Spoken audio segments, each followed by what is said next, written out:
Muy buenos días. Hoy vamos a hablar de otra enfermedad con alteraciones del metabolismo del cobre, o sea, producida también, enfermedad genética también, y es el llamado síndrome de Menkes o síndrome del cabello acerado. O sea, enfermedad de Menkes o síndrome del cabello acerado, como acero. Es una enfermedad congénita, hereditaria, recesiva, como el Wilson, es decir, se necesita heredar el rasgo alterado de padre y madre, de ambos progenitores, y hasta aquí la semejanza porque la herencia de la enfermedad de Menkes está vinculada al cromosoma X. O sea, se hereda de acuerdo con el sexo. Es mortal en la infancia, con raros casos que sobreviven. Es una enfermedad de niños recién nacidos que duran pocos años, ¿no?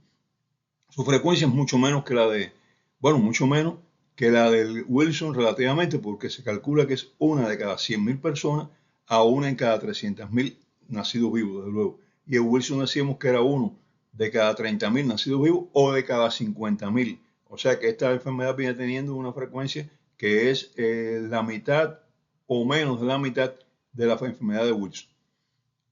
En la causa, mutación del gen que codifica la información para la síntesis de la proteína ATP7A. A, no la B, el Wilson era la B, que es la encargada de transportar el cobre desde el interior de las células intestinales hacia la sangre. Ya habíamos explicado este metabolismo del cobre. Consecuencia, el cobre no puede ser transportado a la sangre por lo que los órganos que lo necesitan carecen de él, entre ellos el cerebro, y se acumula cobre en las células intestinales. Fíjense la gran diferencia con el Wilson. En el Wilson se deposita cobre en el cerebro, en el hígado, en los riñones. En la enfermedad de Menkes, el cobre no puede salir de la célula intestinal y por tanto lo que hay es una carencia de cobre en el resto del organismo. La ATP7A existe en los tejidos, en el aparato de Golgi y tiene un papel relevante en la actividad de diferentes enzimas. Su único papel no es la transportación de cobre, tiene otros papeles también. Y la función más importante, desde luego, ya lo habíamos mencionado, es la entrada y salida de cobre de las células intestinales, transportando al exterior el cobre en exceso y manteniendo homeostasis celular de cobre. Pero también existen otras células, no solo las intestinales. Lo que donde está presente en mayor cantidad, donde tiene un papel muy importante, es en las células intestinales. La enfermedad de Menkes se inicia desde antes del nacimiento, acumulándose cobre en el hígado y el intestino y careciendo de cobre los demás tejidos. Esto causa deficiencia en muchas enzimas relacionadas con el cobre. Esta carencia afecta sobre todo al pelo, al cabello, al cerebro, a la piel, a los huesos, al hígado y a las arterias.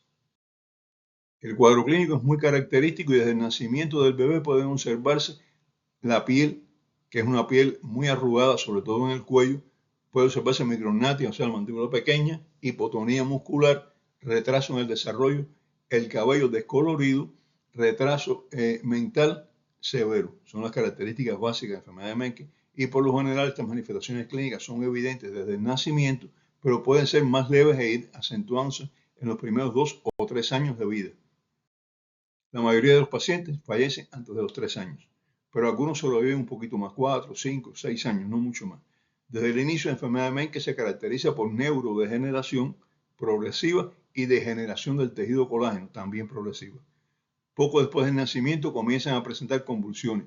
Al inicio estas convulsiones son focales, o sea, solamente una mano, por ejemplo, un brazo, una parte del cuerpo, pero van progresando hasta un estado de mal epiléptico, que quiere decir que tienen muchas convulsiones, de muchos focos, tienen espasmos tónicos y todo esto está causado por la neurodegeneración que progresa. El cerebro no tiene cobre para transmitir el impulso nervioso, no tiene cobre para formar la mielina y va degenerando cada vez más. El retraso en el desarrollo muy evidente desde el nacimiento y el retraso mental también muy evidente desde el nacimiento. Los vasos sanguíneos se observan tortuosos. Cuando se observan los vasos sanguíneos bajo la piel, se ve que no están rectos, que están muy tortuosos. Aparecen alteraciones en los huesos de la caja torácica como pectum excavatum, es decir, el pecho hundido en la parte del esternón, o pectum carinatum, quiere decir saliente en la parte del esternón, es frecuente.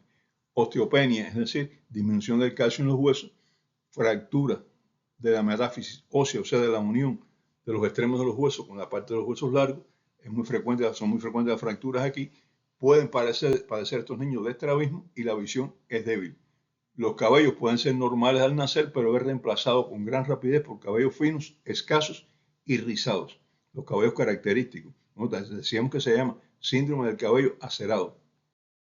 El diagnóstico se sospecha por el cuadro clínico descrito, pero deben realizarse análisis de laboratorio y encontraremos en ellos niveles bajos de cobre en sangre y de ceruloplasmina. Ceruloplasmina y cobre en suero, por debajo, muy por debajo. En plasma, muy por debajo.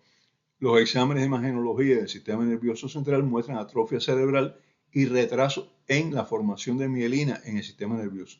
Las alteraciones óseas descritas se observan en la radiografía y el examen de una hebra de cabello nos muestra las alteraciones muy características de la enfermedad que la persona que está examinando el cabello, son personas que son especializadas en esto, dice, estas son las alteraciones de la enfermedad de Menke.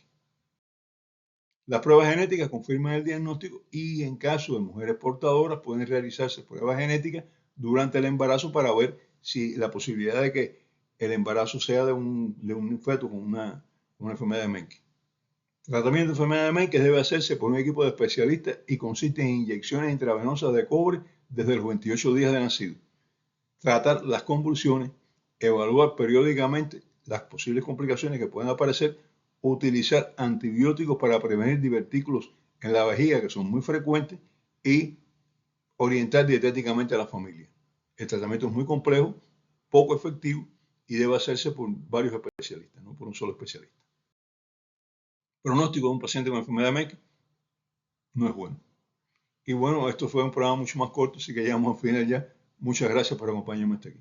Hasta el próximo.